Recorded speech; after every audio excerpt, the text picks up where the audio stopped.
pouquinho, gente. Pera aí, deixa eu ver o que houve aqui. Tudo bem. Quero acreditar que não, mas isso eu só vou ver depois.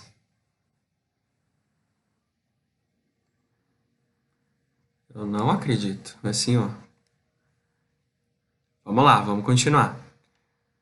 Ah, então, obviamente, que o momento em que nós estamos vivendo agora, na atualidade, ele vai fazer com que algumas pessoas elas acabem se submetendo, né, a trabalhar em alguns locais onde realmente essas pessoas não cumprem os princípios da organização. Por conta de que, né, a gente tem as nossas necessidades. E aí vai ser legal porque agora vai fazer mais sentido, porque a gente vai ver que foi desenvolvida uma teoria das necessidades. E aí vai ficar mais claro. Tá? Então, retomando aqui. Para Maia, a conduta do homem na sociedade é determinada basicamente pela tradição. O comportamento tradicional é visto sob a ótica de que um objetivo social positivo.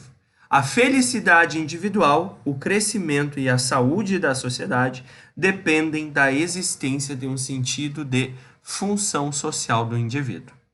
Isso é uma necessidade, gente. Nós temos a necessidade de nos sentirmos úteis ao nível social. A gente quer desenvolver uma atividade que realmente faça sentido. A gente não quer ser planta, nós não queremos ser um arbusto. A gente quer, né? E eu quero que vocês tenham esse tipo de pensamento também. Nós queremos desenvolver e desempenhar um papel que realmente impacte na sociedade. Seja da forma que for, na sua proporção que for, mas a gente quer realmente nos sentir parte, né, dessa sociedade e desenvolver uma função social. O que é então, né, dando a continuidade aqui nessa tese do Elton Maio e a experiência de Hawthorne, quando cada indivíduo possui o senso de função social e responsabilidade, a sociedade torna-se um organismo social sadio. Vamos de novo. Quando cada indivíduo, quando cada pessoa possui o senso de função social, ou seja, eu sei qual é o meu papel do mundo, eu sei que se eu sair de casa hoje sem usar a porcaria da máscara, pode ser que eu não pegue essa porcaria do coronavírus, mas talvez eu possa passar para alguém que é grupo de risco. Essa é a minha função social. Eu tenho que ter a responsabilidade social de entender que eu não estou sozinho no mundo. Né? Então, quando cada indivíduo possui o senso de função social e responsabilidade, a sociedade torna-se um organismo sadio. Isso faz total sentido, né, gente? Isso assim, ó, faz todo o sentido para o momento que a gente está vivendo agora. Não só para o momento que a gente está vivendo agora, mas também todos os últimos contextos aí que a gente vem acompanhando. Então as pessoas elas precisam entender que o seu papel na sociedade é fundamental, tá? A cooperação, quando é assegurada, integra os objetivos individuais aos coletivos. Ou seja, eu tenho um objetivo de passar conhecimento, aquele conhecimento que eu tenho, e também aprender com os meus alunos. Beleza? Esse é o meu propósito, esse é o meu objetivo. Vocês estão aqui em plena sexta-feira, poderiam estar tomando um negocinho mais forte, né? Sextou, partiu, entendeu? Mas não, vocês estão aqui tendo essa aulinha teórica chatinha, né? Por quê? Porque vocês têm os seus objetivos pessoais. Então, quando a gente coopera, gente que coopera cresce, já ouviram? É manjado, mas é isso, né? A cooperação, quando é assegurada, quando ela realmente acontece, ela integra os objetivos individuais aos coletivos. Eu tenho os meus objetivos, vocês têm os objetivos de vocês, a gente está aqui junto, firme e forte, abraçadito, né? Tendo essa aulinha virtual, por conta de que a gente quer eu atingir os meus objetivos, que é passar o conhecimento que eu tenho para vocês, e vocês adquirirem o conhecimento para a conclusão da disciplina. Então, a gente está fazendo isso de modo cooperado. Os administradores industriais devem organizar essa cooperação, pois os colaboradores apenas cooperam quando aceitam os objetivos da administração. Vamos pensar o seguinte? É a mesma coisa que se eu dissesse para vocês, pessoal, ó, a partir de agora as nossas aulas elas vão ser no WhatsApp. E aí metade da turma fala, não, mas onde já se viu? Não tem como trabalhar no WhatsApp. O WhatsApp não é um lugar para a gente, né, trabalhar uma aula. A gente precisa de uma interação, a gente precisa receber o conteúdo, né, enfim. Mas essa é a forma que eu falei para vocês que a gente vai ter as nossas aulas. Então, eu, na posição de professor, eu preciso entender que para a cooperação dar certo, né, relação 50-50, a gente precisa entrar em um consenso, porque vocês precisam aceitar os objetivos propostos por mim. Pessoal, ó, infelizmente a gente não gosta de live no Facebook. Beleza, o prof também não gosta, né? Mas essa é a metodologia e eu vou mostrar para vocês que ela pode ser positiva, né? Então, se vocês aceitarem esse objetivo que eu estou propondo para vocês, a gente vai ver que vai ter uma cooperação e que realmente a gente vai conseguir fazer acontecer. Diferentemente de vocês falarem, não, não funciona, não quero, paraná, paraná. Aí a gente vai ter um problema, né? Porque por mais que a gente tente ter uma cooperação, a parcela fundamental não aceitou esses objetivos, entende? Então, só para retratar essa parte teórica, trazendo para o nosso cenário aqui de aula. Tranquilo, gente?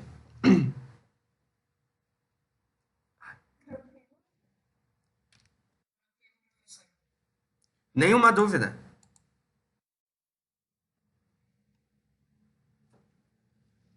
Qualquer coisa. Quer perguntar o nome da música, tá valendo.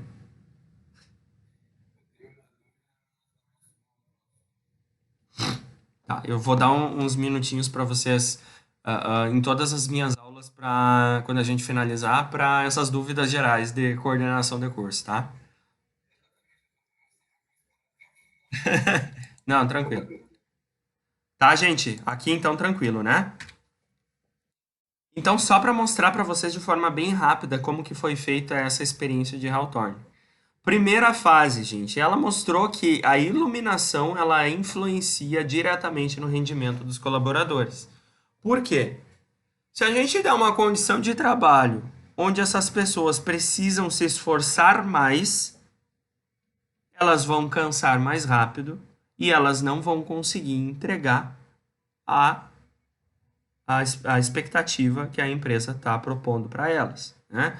E aí a experiência de Hawthorne ela dividiu dois grupos, né?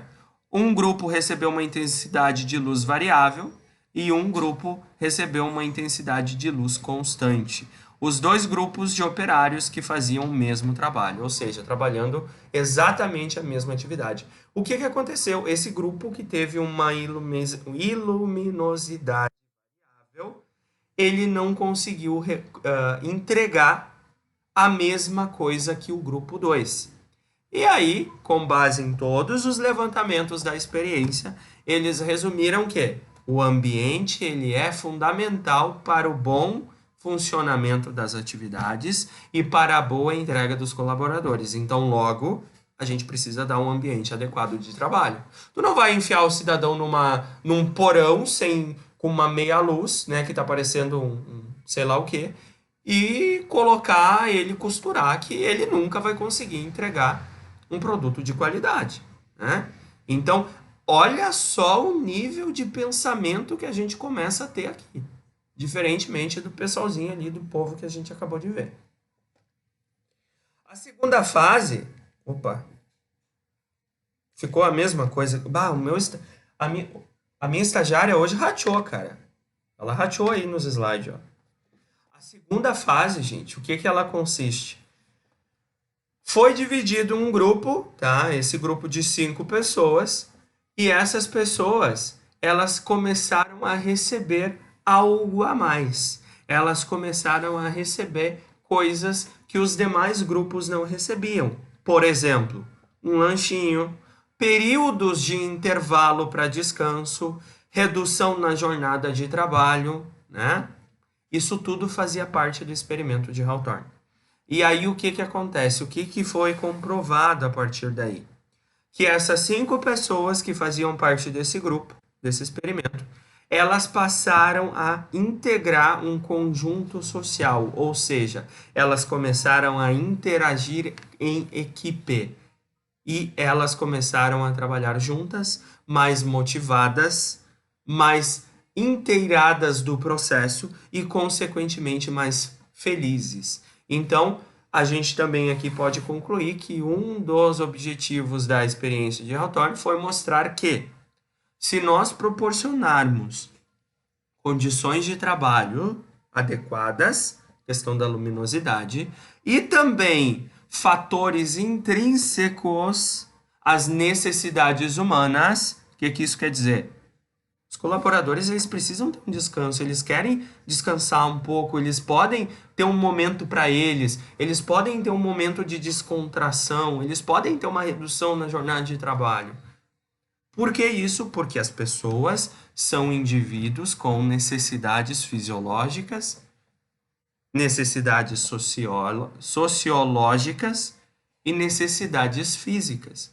Que se a empresa não entender isso e tratar a pessoa como robozinho, a pessoa não vai se sentir parte do processo, não vai entregar com qualidade e provavelmente vai acabar adoecendo ou saindo. Né? Olha só a mudança de pensamento que a gente tem. Principais conclusões, então, né? Essas conclusões podem ser resumidas da seguinte forma: é a capacidade social do trabalhador que estabelece o seu nível de competência e de eficiência. Desculpa, gente. Vamos de novo. É a capacidade social do trabalhador que estabelece o seu nível de competência e de eficiência, não da sua capacidade de executar corretamente os movimentos dentro de um tempo pré-determinado. O que isso quer dizer? Tá dando um soco na cara do nosso Taylor. Porque Taylor disse o seguinte: eu preciso pegar o Bruno, qualificar o Bruno, colocar ele sentadinho aqui, ó, e ele só vai girar a rosca. E ele tem que fazer isso de forma rápida. Quanto mais roscas ele girar em menos tempo, olha só, o Bruno é eficiente. Né? Então aqui uma das conclusões da experiência de Hawthorne foi que as pessoas, elas são medidas através da sua capacidade social para dizer se elas possuem o nível de competência e o nível de eficiência. Não é a forma mais rápida que ela conclui um processo, e sim a capacidade social que ele tem em interagir em equipe, que ele tem em entender os processos e, consequentemente, comprar o propósito da empresa. Pessoal, tranquilo?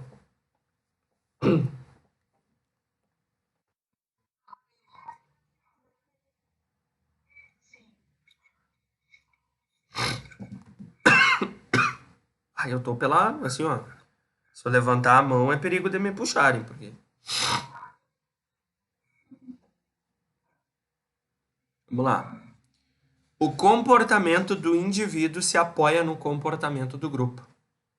As pessoas, elas não são alface, elas não são moita, elas não são criaturas isoladas no mundo.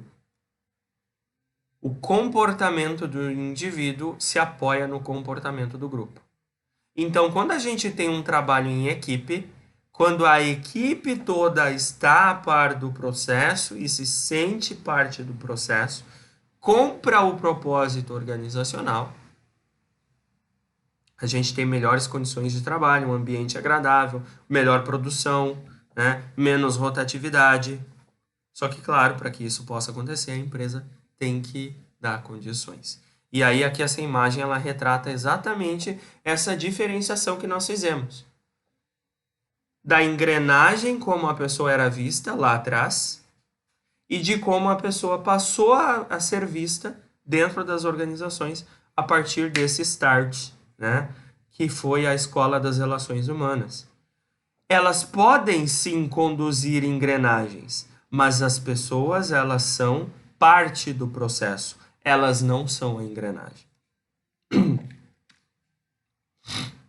E aí, né, depois disso, dando continuidade, a gente tem o início das teorias Desculpa. A gente tem a criação, então, e o desenvolvimento das teorias das necessidades, que foi desenvolvida por Abraham Maslow. Ele foi um psicólogo, Bruno, esse aqui sim. Ele foi um psicólogo de grande destaque por causa do seu estudo relacionado às necessidades humanas. Maslow foi um seguidor do nosso tiozinho ali, Maio, né?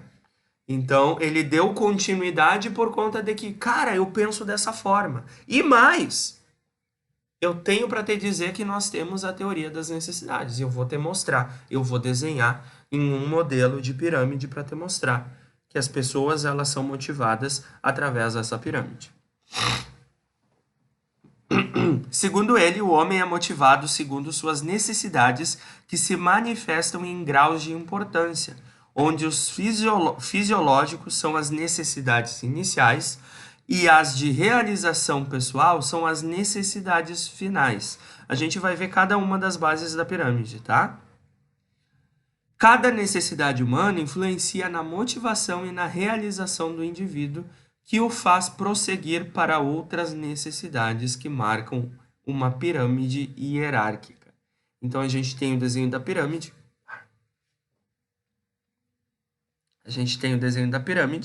Na base, a gente tem as necessidades fisiológicas, a gente vai ver o que são. Depois nós temos as necessidades de segurança, as necessidades de afiliação, as necessidades de estima e, por fim, a autorrealização. Pessoal, eu acho que para dar sequência, para falar sobre cada uma delas, a gente fala na próxima aula, tá? Tá bem ruim aqui para mim, quase tendo um filho. Tá bem difícil, tá doendo pra caramba. E a gente dá continuidade na quinta-feira, tá? Porque quarta-feira vai ser a live com a Intelectus. Aí a gente vai finalizar essa parte do material que eu mandei para vocês e vai entrar em, deixa eu ver aqui a unidade 3. Cadê ela? Ó, a gente vai falar na quinta-feira sobre a unidade 2, né? As pessoas e as organizações. E a gente vai falar sobre a unidade 3, conceito histórico e processo de gestão de pessoas, tá? Certo? Pessoal, alguma dúvida em relação ao conteúdo até agora?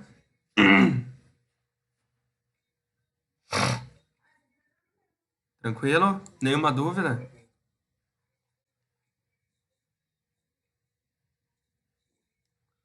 Daniel, tranquilo? Morgana, tranquilo?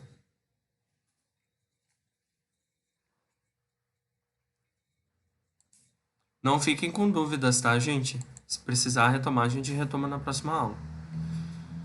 Bueno. Sim, deixa eu só finalizar aqui. Gente, eu vou finalizar a gravação. Oi? Não, mas tá me doendo bem aqui, ó. Atrás, sabe? Por dentro do ouvido, tá bem. Deixa eu só finalizar aqui a gravação da aula.